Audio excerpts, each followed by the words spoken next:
The room erupted in polite applause, the kind that doesn't quite reach anyone's eyes.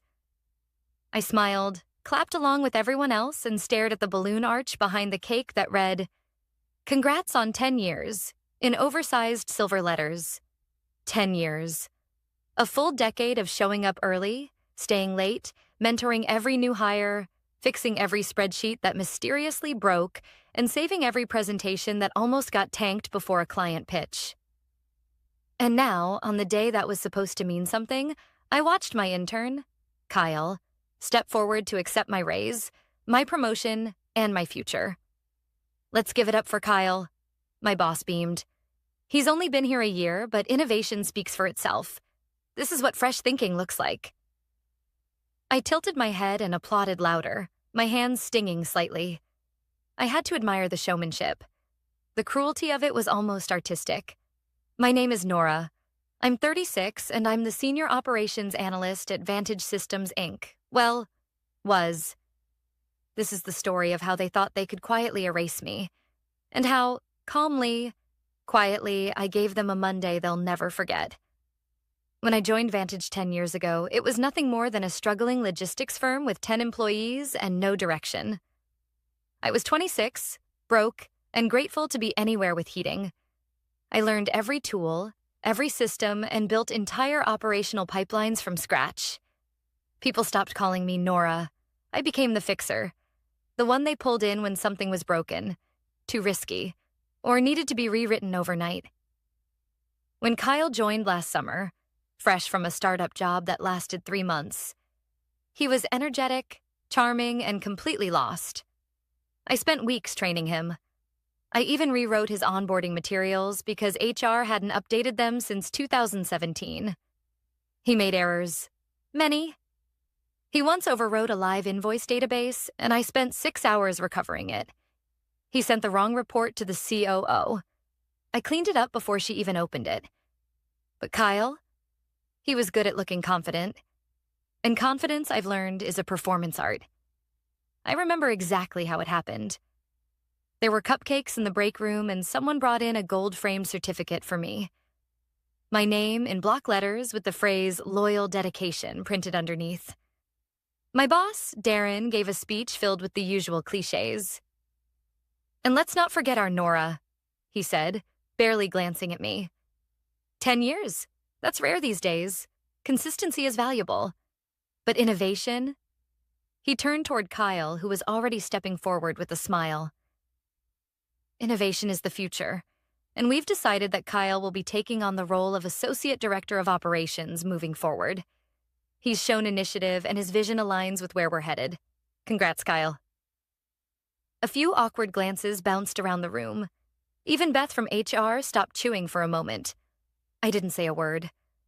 I smiled, clapped again, and nodded graciously. "You're taking this well," Darren whispered later at my desk, chuckling as if we were old friends. "You know, you've got to keep up. Gen Z moves fast. We need fresh ideas, not just experience." Fresh ideas. Right. What Darren didn't know, and what no one in that room had realized, was that 2 months ago, I'd quietly launched NVM Consulting, a digital logistics firm tailored to mid-market clients, powered by a proprietary AI-based system I'd been coding for the past 3 years. On my own time. With my own money. And with the legal blessing of a very expensive intellectual property attorney. As of this week, NVM had 5 clients, including 2 of Vantage's top-tier partners who had approached me discreetly after I presented a hypothetical model at a networking event in April. They loved the model. They signed immediately, and their contracts went into effect this Monday. "You okay?" Kyle asked as we crossed paths at the coffee machine, still basking in his hollow promotion glow. "Perfect," I replied. "Looking forward to Monday." He laughed like it was a joke. I smiled with him. But I wasn't joking. Because on Monday morning, when Darren opens his inbox, he'll find 2 resignation letters from 2 major clients. Letters I drafted myself. And when he calls their offices in a panic, he won't know that the name he'll hear on the other end of the line isn't a stranger. It'll be mine. Nora Valentine Meyer, CEO of their new vendor. Most people assume revenge is loud, that it slams doors and flips tables. But mine was quiet, methodical, strategic. Like the way you slowly tighten a valve until the pressure builds so high it breaks the whole machine, and no one hears the crack until it's too late. That's exactly what I'd been doing for the past 3 years. It started the day I realized Darren wasn't ever going to promote me. I'd led a 6-month project that saved the company $2.4 million. My reward? A gift card to a restaurant that had gone out of business 6 weeks earlier. No bonus, no title change. Just a casual pat on the back in a team meeting Darren barely stayed awake through. That night, I stayed in the office long after the lights dimmed. I opened a blank notebook and wrote 3 words. Build your exit. Not quit, not leave. I wanted something more than escape. I wanted leverage, legacy, independence. I didn't quit my job. I did something worse. I stayed. But I stopped building their systems and quietly started building mine. At night, in my apartment, I coded the core of what would become the NVM system, a logistics optimization tool powered by predictive AI. I consulted freelance data scientists, negotiated back-end licenses, tested user interface flows on weekends. I opened a bank account, then a business account. Then I formed an LLC under a quiet shell name, Fifth Arc Holdings. Nobody noticed. Darren thought I was boring. Kyle thought I was outdated. My coworkers thought I was loyal. They all underestimated me, which, funnily enough, became my greatest advantage. I remember the first client I landed. It wasn't even on purpose. I was at a conference, half listening to a panel while sipping burnt hotel coffee, when a woman sat beside me and started venting about her company's supply chain issues. I offered a few ideas. She was intrigued. I mentioned I'd been developing a model. 3 weeks later, she signed a pilot contract. The moment she did, I knew I wasn't just dreaming anymore. I was in business. And yet, back at Vantage, things carried on like nothing had changed. Every Friday, I updated Kyle's reports because he couldn't remember which spreadsheet was live. Every Monday, I listened to Darren make jokes about millennials, Gen Z, and real leadership, while I quietly closed deals through the consulting firm he didn't know existed. It was poetic, really. But it wasn't just about the business. It was about all the things they didn't see. The nights I stayed until 2 a.m. to prep Darren's board pitches because he forgot he had a presentation. The times I covered for Kyle's errors so he wouldn't get fired. The meetings I wasn't invited to, even though the numbers they presented were mine. They saw me as a fixture, a dependable background prop, not a player. And the truth is, it hurt. Even when you know your worth, it still hurts when people don't even bother to look. When your name doesn't get mentioned, when your seat is always just outside the main table. But instead of fighting for their table, I started building my own. 2 weeks before my anniversary surprise, I met with our top client, Delphar Logistics, for a casual dinner. They were frustrated with Vantage. Too slow, too rigid, too old school. I showed them what I was working on. Just a taste. They asked if I could implement it for them. I said yes. They signed the contract the following Tuesday. A day later, Northgate Freight, another Vantage partner, reached out after hearing about a new AI system making waves. They wanted in too. By the time I walked into that break room filled with streamers and lukewarm cupcakes, my company had already secured $2.3 million in committed contracts. And no one in that room knew. Not Darren. Not Kyle. Not even HR. "You've always been consistent," Darren had said. Like I was a piece of dependable office furniture. But consistency without recognition is a slow kind of erasure. And I was done disappearing. I didn't cry when they gave Kyle the promotion. I didn't scream. I didn't even flinch. Because while they were celebrating a title, I was holding something far more powerful.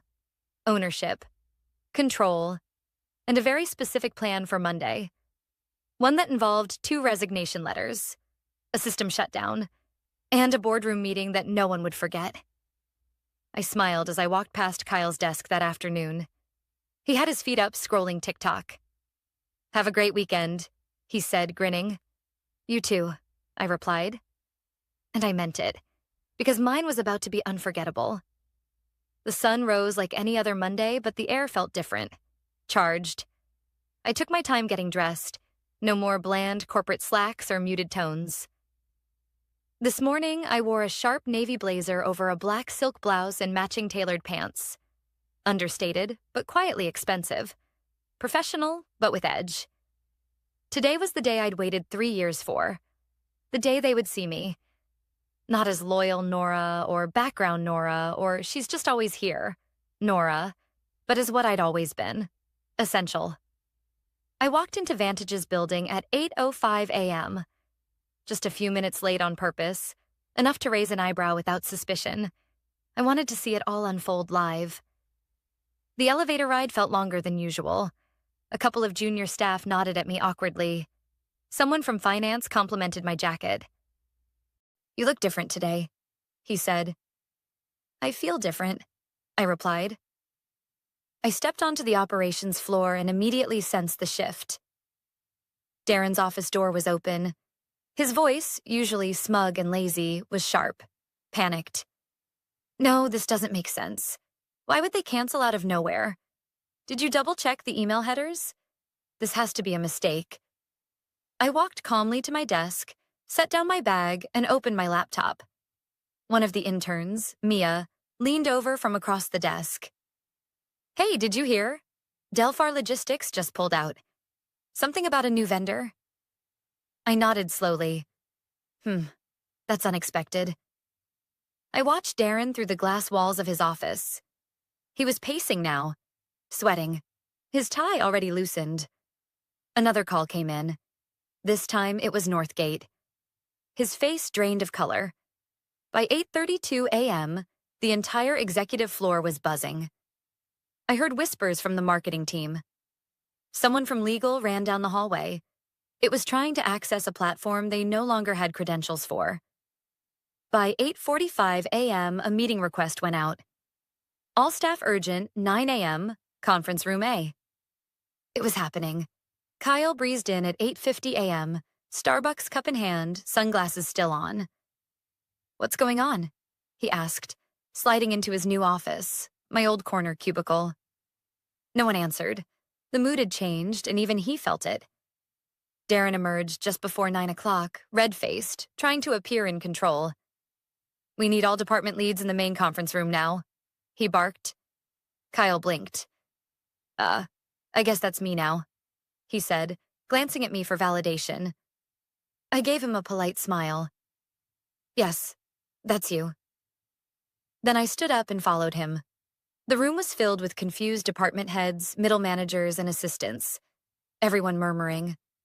I sat near the back quietly. Darren stood at the head of the table, arms crossed. "We've had a couple of unexpected developments this morning. Delphar and Northgate have both terminated their contracts with immediate effect. No notice, just dropped us." Gasps and whispers rippled across the room. "These were 2 of our top 5 clients," Darren continued, "and they've both cited strategic realignment and vendor consolidation as the reasons. I don't know what that means yet, but we're investigating." He didn't know because I hadn't told him. What it meant was that both clients were now fully contracted with my firm, NVM Consulting, and by noon my systems would be live. "But that's not all," Darren added. "We've also discovered that our operations platform, our internal process tracker, has been disabled. Apparently the licensing agreement expired Friday. We're working to renew it immediately." Except they couldn't, because that license wasn't Vantage's. It was mine.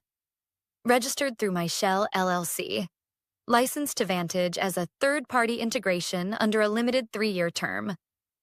A term that had expired Friday at 11:59 p.m. "What does this mean?" Kyle finally spoke, confused. "Can't we just, turn it back on?" Darren's jaw clenched. "No, Kyle. We can't just turn it back on." I watched their panic build like water behind a dam. I waited for the question I knew would come. And at 9:11 a.m., it did. "Does anyone know more about this system?" Darren asked, scanning the room. "Who developed it originally?" Slowly, every head turned toward me. I smiled.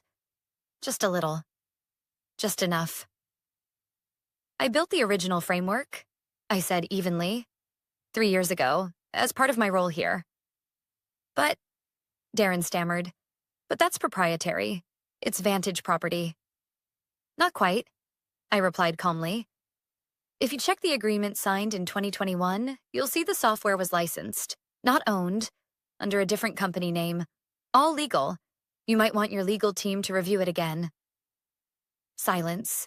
Pure, uncomfortable silence. What company? Someone asked. I looked up. NVM Consulting. More silence. Then, what does NVM stand for? I stood up, straightened my jacket. Nora Valentine Meyer. Kyle's mouth fell open. Darren just sat down. Slowly, like his legs couldn't hold him anymore. And then I delivered the final blow. There's one more thing, I added, pausing. I'll be submitting my resignation today. Effective immediately.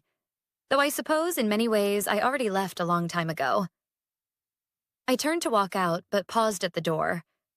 Oh, and just so you're aware, Northgate and Delphar asked me to schedule a meeting with their new vendor this afternoon. That vendor is me. And with that, I left. By noon that day, my name was everywhere inside Vantage, whispered in disbelief, repeated in fragments like an urban legend. Some called it betrayal. Others called it genius. But I didn't care what they called it. For the first time in 10 years, I wasn't invisible. I took the rest of the afternoon off. Not because I was tired. I wasn't. I was alive in a way I hadn't felt in years. But because I knew the phone calls were coming.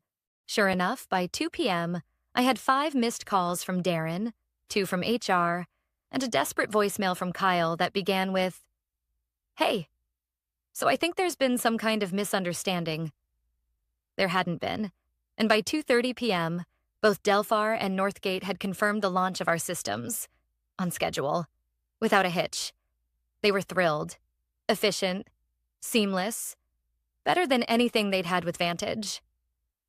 By 3 p.m., I was sitting in my favorite cafe across from Samir, my business attorney, reviewing final paperwork for a new office lease. A real office this time. No more co-working spaces or late-night coding from my kitchen table. "Nora," he said, flipping through the contracts. "You understand what just happened, right?" I raised an eyebrow. "You didn't just leave a job. You flipped the board. You didn't just walk out.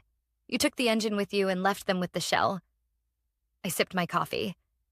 "Is that your legal opinion?" He grinned. "Number, that's my personal admiration."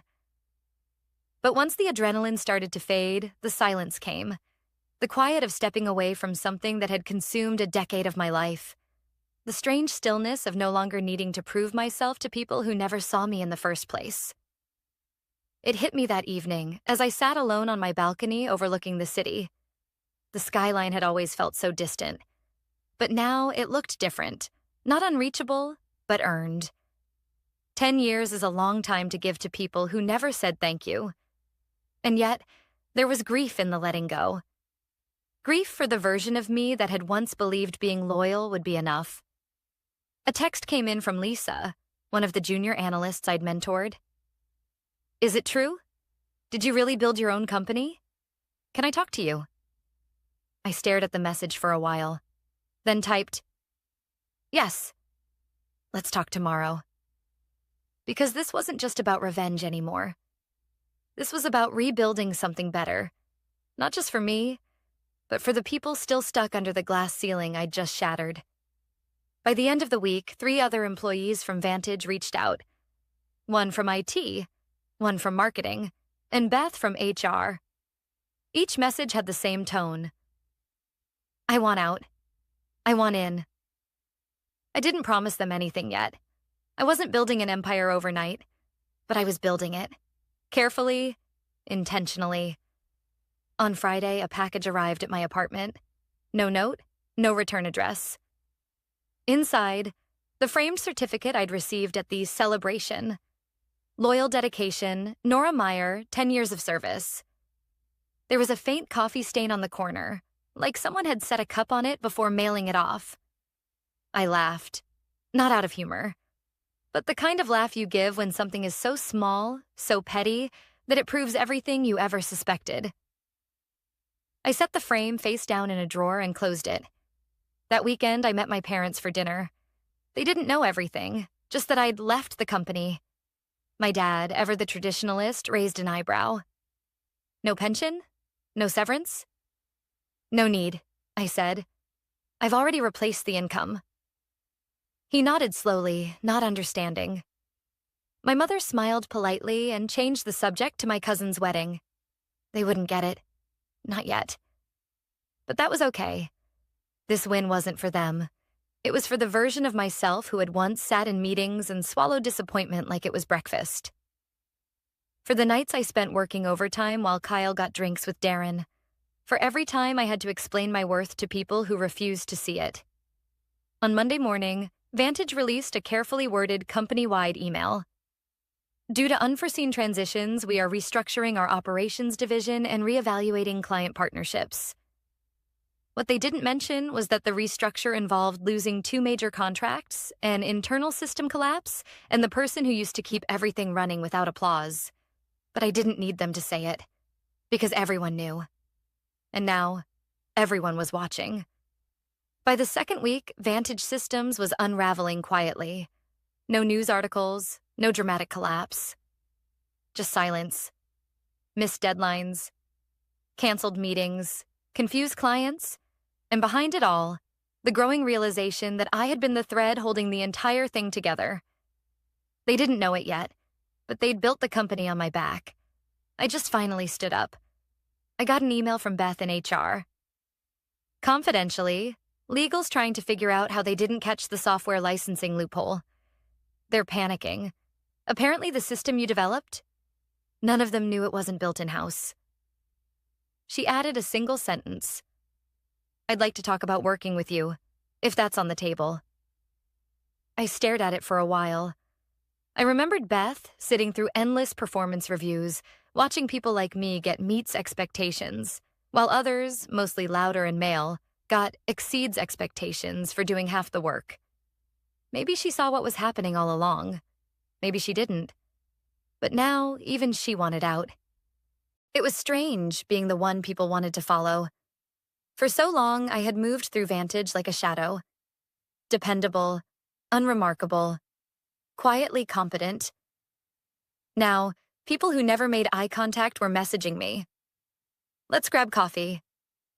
Would love to get your thoughts. You're an inspiration. But I didn't want admiration.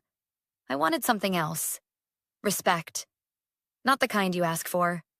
The kind you earn when you walk away from the fire you built, and it collapses without you. Kyle sent me a message too. Hi, Nora. No idea how you pulled this off, but congrats, I guess. Darren's losing it. He wants to talk. Says we can figure something out. He's offering some kind of consultant role. 6 figures, flexible hours. Sounded desperate. I didn't reply. I'd had 6-figure offers before. What I never had was autonomy, ownership, voice. Darren's offer came too late. Besides, I wasn't available. I had meetings lined up with 2 new clients, one in biotech, one in international shipping. Both had found me through referrals. Both had signed NDAs, and both wanted exactly what I built. A solution designed by someone who knew how broken traditional systems really were. At my new office, still half-furnished but filled with energy, I met with Lisa, the junior analyst from Vantage. She looked nervous, a little out of place, like she hadn't quite decided whether this was bravery or betrayal. I handed her a coffee. You okay? She nodded. Honestly, I'm tired. I kept thinking that if I just worked harder, maybe they'd notice. But when you left, I realized they only notice when you disappear. I smiled. Same reason I started building. She looked down. I want to learn from you. I don't want to be invisible anymore. I didn't hesitate. You're in. Because this wasn't just about leaving something broken behind. It was about building something better. With the right people. By week 3, rumors started flying.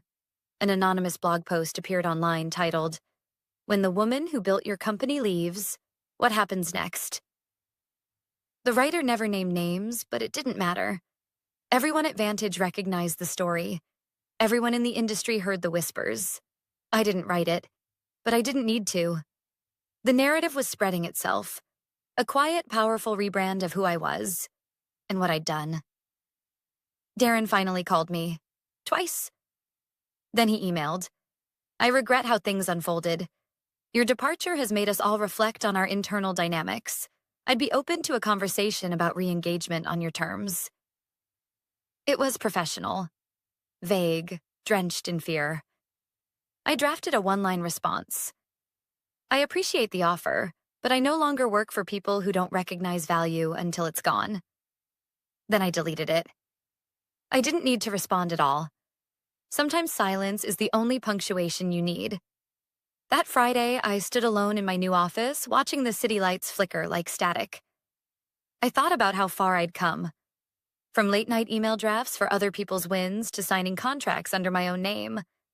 I thought about the people who doubted me, the ones who dismissed me, and the ones who were now pretending they always believed in me. And then I thought about what came next. Because the empire I was building, it was only just beginning. 3 months later, the old version of my life feels like someone else's story. Vantage is still limping along. Their quarterly numbers are down 42%. Word is, the board isn't happy. Darren's been transitioned into an advisory role, which in corporate terms means they've locked him in a quiet office and are waiting for him to retire or disappear. Kyle didn't last. The promotion that was handed to him started unraveling the moment the support system he didn't know he had, me, vanished. Reports fell through. Client communication failed. Staff started pushing back. He handed in his resignation a few weeks ago. Rumor is he's back at his parents' house, planning to launch a podcast on leadership. The irony writes itself. Meanwhile, NVM Consulting now has 6 full-time employees, 3 interns, and a waitlist of clients. We moved into a full floor of office space last month. Nothing flashy, but efficient, sunlit, open. And every desk is occupied by someone who was once overlooked, underestimated, or talked over. We've built systems smarter than anything I ever saw at Vantage. We've automated logistics chains that used to take teams weeks to analyze. We've saved our clients millions. But the part I'm proudest of? We did it without stepping on each other. No one has to beg to be seen here. No one has to explain their worth twice. Every now and then, I still get the odd message. From former coworkers who suddenly want to grab coffee. From LinkedIn connections who once ignored me, now praising what an inspiring journey I've had. I don't respond to most of them, not out of malice, but because I've learned that not every hand deserves to be reached back for. Some people only recognize your value after they can't use it anymore.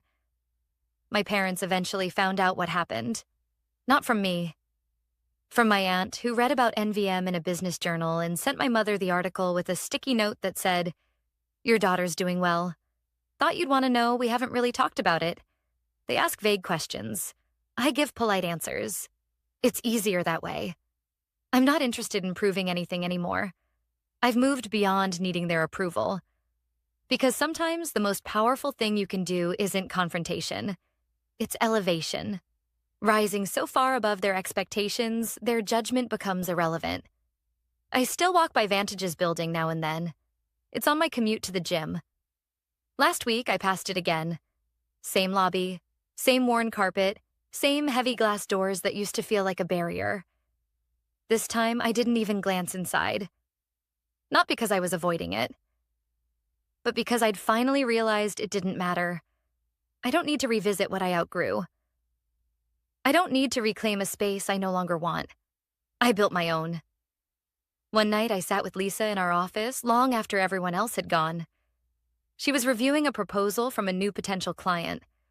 I was finishing budget revisions. We sat in comfortable silence for a while.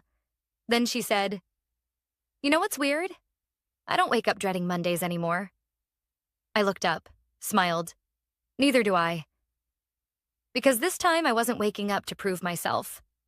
I was waking up to build, to create something from scratch with people I trusted, to own my wins, my hours, my future. Sometimes I think about what would have happened if Darren had promoted me, if he'd recognized my work, if he'd said the words I waited years to hear. You deserve this. Would I still be there? Still chasing titles? Still explaining my worth in every meeting? Probably. And that's the truth they'll never understand. The moment they denied me wasn't the failure, it was the gift, the permission to stop waiting. I didn't get a trophy. I didn't throw a party. There was no speech, no champagne, no big "I told you so." Just quiet. Just peace. Just the sound of my own footsteps in a place I built with my own hands. A place where I didn't need to be louder, or younger, or more charming. Just smarter, and finally free. Because in the end, I didn't need a seat at their table. I built my own, and made sure every damn chair had a name on it. For people like me,